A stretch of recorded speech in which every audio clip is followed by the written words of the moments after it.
Hello friends, welcome back to my YouTube channel Wealth Masters. Okay.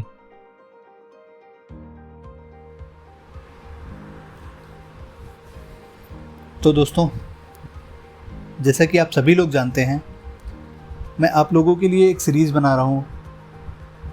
उसमें ये 7 videos आने वाली हैं।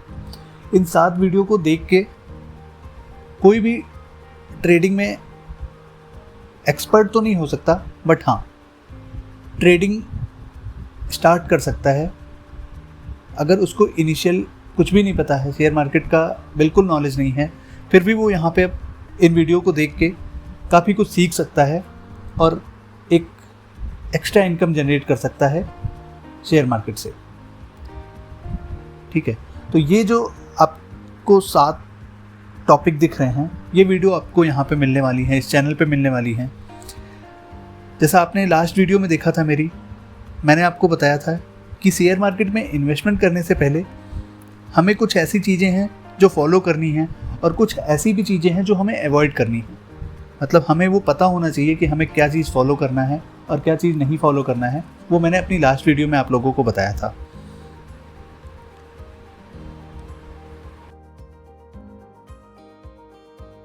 उस वीडियो को आप लोगों ने काफ़ी पसंद भी किया, उसके लिए सबको थैंक यू। तो अभी जो मैं वीडियो लेके आया हूँ, ये उस सीरीज़ की मेरी दूसरी वीडियो है। दूसरी वीडियो का टॉपिक है मेरे रिस्क रिवॉर्ड और मनी मैनेजमेंट। रिस्क रिवॉर्ड और मनी मैनेजमेंट एक्चुअल में 2 अलग अलग टॉपिक हैं। लोग इसमें कंफ्यूज होते हैं कि रिस्क रिवॉर्ड और मनी मैनेजमेंट सेम टॉपिक है, बट ये कॉन्सेप्ट मनी मैनेजमेंट का रिस्क रिवॉर्ड से बिल्कुल अलग है। बट ये दोनों एक दूसरे से रिलेटेड हैं। तो मैं यहाँ पे आपको इस वीडियो में आपको यही बताने वाला हूँ कि मनी मैनेजमेंट कैसे होता है, मनी मैनेजमेंट क्या होता है और रिस्क रिवॉर्ड क्या होता है। रिस्क रिवॉर्ड आपको कैसे फॉलो करना है, मनी मैनेजमेंट कैसे फॉलो करना है, मैं वही आपको यहाँ पे बताने वाला हूँ। विद कैलकुलेशन मैं आपको बताऊँगा कि आपको अपना रिस्क कैसे फॉलो करना है, अपना रिस्क कैसे कैलकुलेट करना है, अपना रिवॉर्ड कैसे कैलकुलेट करना है, अपना मनी मैनेजमेंट कैसे करना है, वो मैं आपको इस पूरी वीडियो में बताने वाला हूँ। ऑलराइट, तो वीडियो अंत तक ज़रूर देखिए, आपको बहुत इंटरेस्टिंग वीडियो मिलने वाली है। ये बहुत इंटरेस्टिंग वीडियो होने वाली है ये, और इसको फॉलो करके आप एक डिसिप्लिन ट्रेडर बन सकते हैं। ठीक है, तो ये एक सिंपल सा रूल है, सिंपल सी कैलकुलेशन है जो सबको फॉलो करनी चाहिए अगर वो एक सक्सेसफुल ट्रेडर बनना चाहता है। तो स्टार्ट करने से पहले मैं एक रिक्वेस्ट करना चाहूँगा, अगर आप लोगों ने अभी तक सब्सक्राइब नहीं करा है मेरा चैनल, तो प्लीज़ सब्सक्राइब करिए और आने वाली वीडियो को देख के अपना नॉलेज गेन करिए और अर्निंग स्टार्ट करिए शेयर मार्केट में। ठीक है, तो स्टार्ट करते हैं।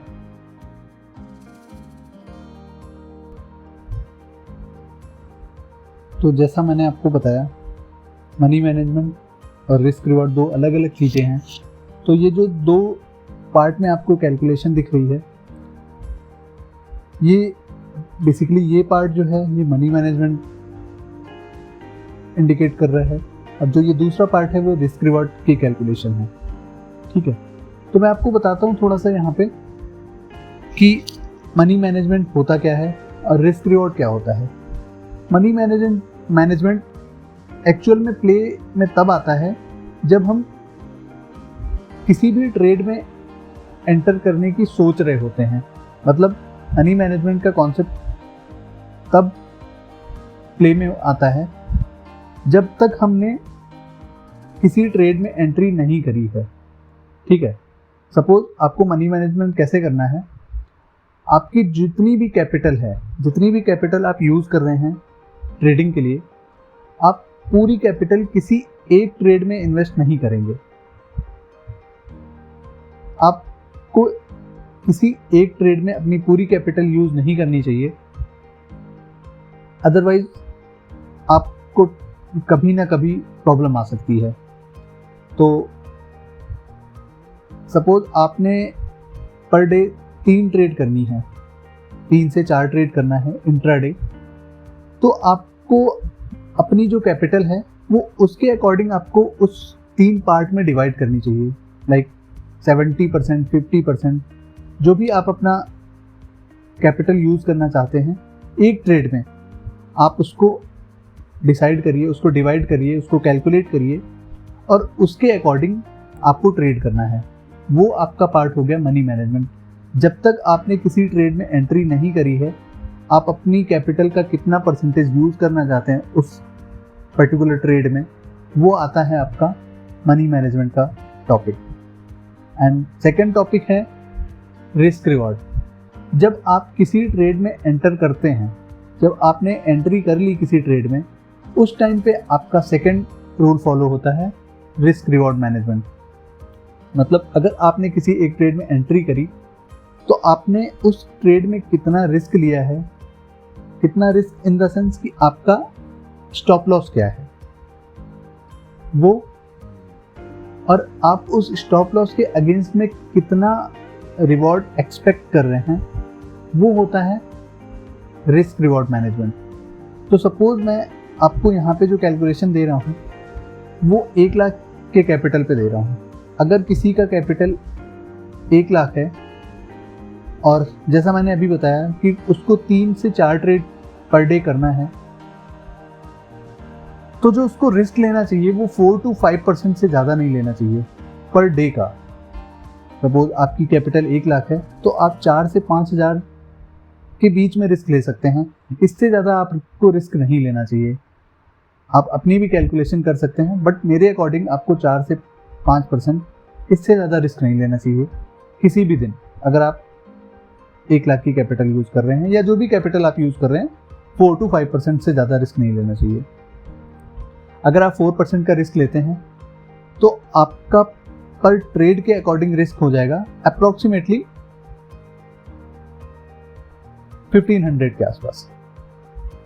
और अब इस रिस्क के अगेंस्ट में हमें प्रॉफिट भी चाहिए, तो प्रॉफिट कैसे कैलकुलेट करना है, मतलब रिस्क के अगेंस्ट में रिवॉर्ड कैसे कैलकुलेट करना है, वो आता है रिस्क रिवॉर्ड रेशियो में। रिस्क रिवॉर्ड मैनेजमेंट के अंडर में वो आता है और वो टॉपिक है हमारा कैसे रिस्क के अगेंस्ट में रिवॉर्ड कैसे कैलकुलेट करना है या कैसे एक्सपेक्ट करना है। वो है 1:1 और 1:2। तो इनिशियल लेवल पे जब तक हमें बहुत ज़्यादा नॉलेज नहीं है, तब तक हमें क्या करना चाहिए, 1:1 पे बुकिंग स्टार्ट करनी चाहिए। सपोज मैंने 1500 का पर ट्रेड रिस्क लिया है, तो अगर मुझे 1500 के आसपास का प्रॉफिट दिख रहा है तो वहाँ पे मुझे बुकिंग स्टार्ट करनी चाहिए। और जब हम धीरे धीरे थोड़ा सा हमें एक्सपीरियंस हो जाएगा तो हमें उस 1:1 को 1:2 तक पहुँचाना है।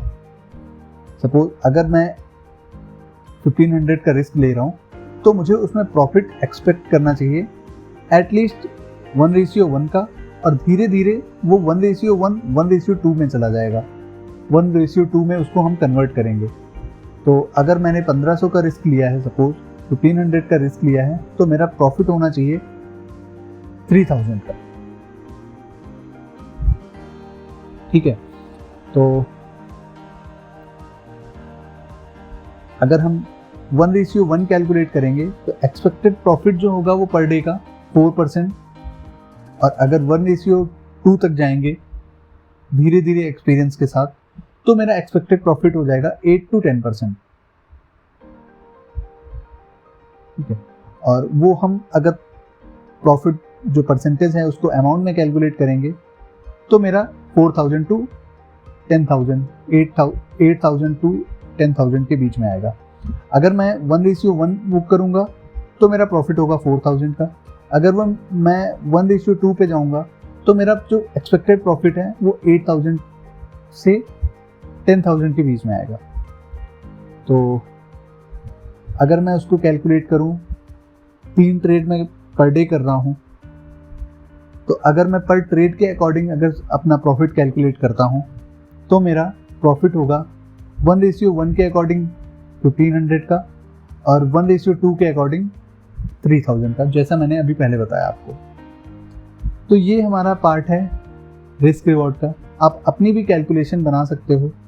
कुछ सेफ ट्रेडर होते हैं जो 1:1 बुक करते हैं, कुछ थोड़ा सा रिस्की ट्रेडर होते हैं, वो थोड़ा ज़्यादा रिस्क लेते हैं। तो जहाँ पे ज़्यादा रिस्क है वहाँ पे ज़्यादा रिवॉर्ड भी है। ठीक है, अब आते हैं फिर से मनी मैनेजमेंट पे। अगर आपने अपनी कैपिटल को 3 पार्ट में डिवाइड करा है, सपोज आपने तीनों ट्रेड जो करना है पर डे 3 ट्रेड अगर करने की सोच रहे हैं, तो ऐसा ज़रूरी नहीं है कि वो तीनों ट्रेड आप साथ में करेंगे। आप एक साथ 3 ट्रेड नहीं करेंगे। एक ट्रेड से एग्जिट होने के बाद दूसरी ट्रेड से एग्जिट होने के बाद तीसरी ट्रेड। तो अब मैं 70 to 80% अगर अपनी कैपिटल यूज़ कर रहा हूँ एक ट्रेड में, और मेरा जो रिस्क रिवॉर्ड मैनेजमेंट है वो मुझे कह रहा है कि एक ट्रेड में मुझे 1500 का कैलकुलेटेड रिस्क है मेरा, और मैं 1500 का रिस्क ले रहा हूँ, तो मेरा प्रॉफिट उसके अगेंस्ट में 1:1, 1:2, और ऐसे ही पूरा मेरा सेकेंड ट्रेड में और थर्ड ट्रेड में ये मेरा प्रॉफिट और रिस्क सारा कैलकुलेटेड है।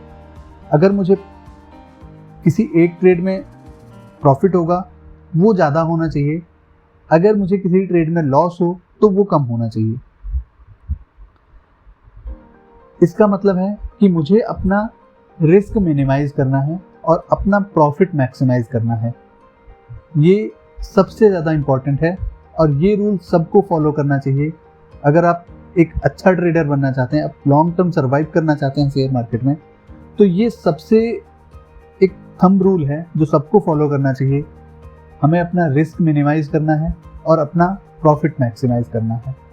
सपोज अगर मुझे किसी 2 ट्रेड में भी लॉस हुआ और एक ट्रेड में भी प्रॉफिट हुआ, तब भी मैं प्रॉफिट में, एटलीस्ट प्रॉफिट में मुझे होना चाहिए। अगर मुझे लॉस हो तो कम हो, और अगर मुझे प्रॉफिट हो तो वो ज़्यादा होना चाहिए मुझे। और ये सीट किसी भी ट्रेडर के माइंड में होनी चाहिए। ये कैलकुलेशन हमेशा माइंड में होनी चाहिए कि अगर मैंने रिस्क लिया है तो कितना प्रॉफिट होना चाहिए, और एक ट्रेड में मुझे कितना रिस्क लेना है, ये प्री डिफाइन होना चाहिए किसी भी ट्रेडर के लिए, अगर वो सर्वाइव करना चाहता है मार्केट में लॉन्ग टर्म के लिए। सो फ्रेंड्स, ये थी मेरी सेकेंड वीडियो रिस्क रिवॉर्ड और मनी मैनेजमेंट की। अगर इस टॉपिक में किसी को भी कोई भी डाउट हो तो आप कमेंट बॉक्स में पूछ सकते हैं, और अगर आप मेरा टेलीग्राम ग्रुप ज्वाइन करना चाहते हैं तो नीचे डिस्क्रिप्शन बॉक्स में आपको मेरे ग्रुप का लिंक मिल जाएगा। आप वहाँ पे ज्वाइन करके बाकी लोगों की तरह आप भी लर्न कर सकते हैं। तो बाय बाय गाइस, मिलते हैं नेक्स्ट वीडियो में। Thank you.